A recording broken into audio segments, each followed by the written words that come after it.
Anong laking galak ng mga magulang na iyon nang masilayan siya sa isang maaliwalas na umaga, na itinuturo ang kanyang maliit na kamay patungo sa tahanan ng gunita.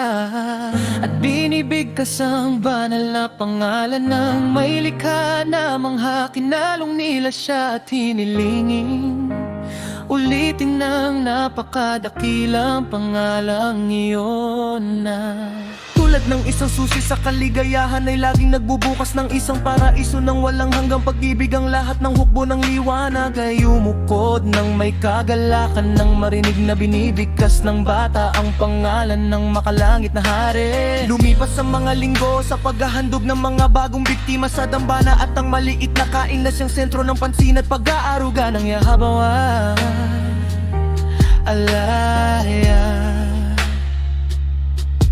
na mga hukbo ng liwanag at ng mga magulang na hindi napapagod sa pagtupad ng kanilang tungkuling turuan. Siya ay nagsimulang magtanong gamit ang kanyang kakaunting nalalamang salita na laging mausisa sa lahat ng bagay. Palubog na ang araw ng ang batang nakahiga sa kandungan ng kanyang ina ay nagtanong, "Ina, bakit palaging ganito ang paglubog ng araw at iniiwan ng mga tao sa lamig ng kadiliman?" Naggulat si Eva, tinitigan ang kanyang anak, ngunit walang masabing sagot sa tanong na nagbalik sa kanya ng alaala ng nakaraang kaligayahang winasap ng kanyang pagkakamali.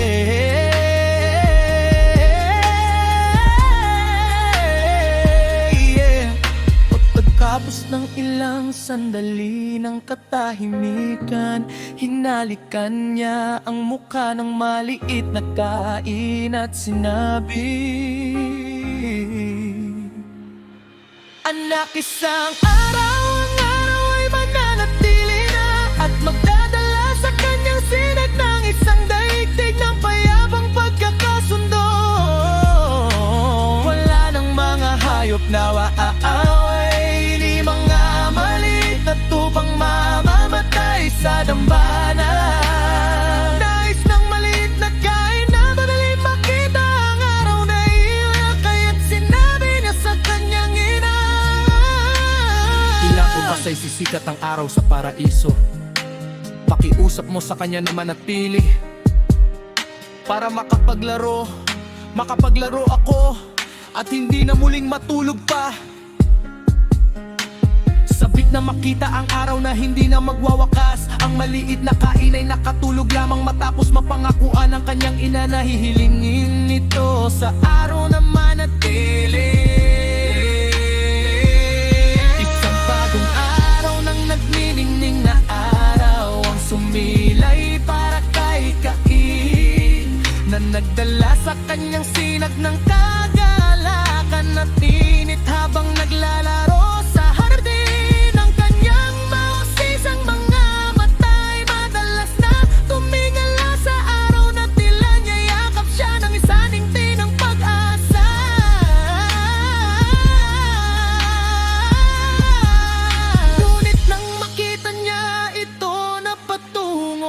Sa kanluran ng bata ay tumakbo papunta sa kanyang ina at nagtanong, "Ina, nangako ba siyang manatili?" Kinalong siya ni Eva, ngumiti ito sa kanya at sinikip ang ipaliwanag sa pamamagitan ng mga simpleng salita habang itinuturo ang malayong paraiso, ang kwento ng katubusan.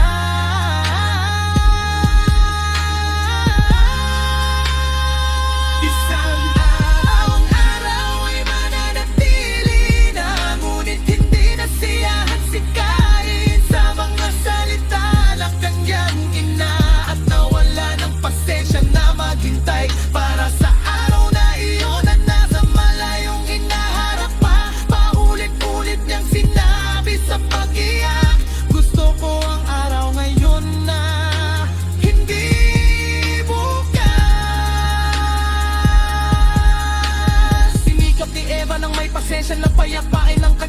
yakap, pinag-usapan ng liwanag ng awa. Alahaya na kayang gawin ngarang ang gabi, mahal siya nito at mapupuno ng liwanag kagalakan. At pasensya ang kanyang maliit na puso.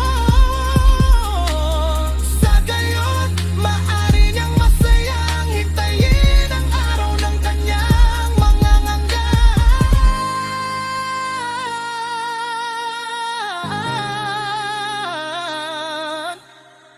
Ngunit iling-iling na itinakwil, likay ng aliwan ng kanyang ina. At sabay sa pag-iyak ay binikas. Gusto ko ang araw, sapagkat nakikita ko ito, hindi ang walang hanggan.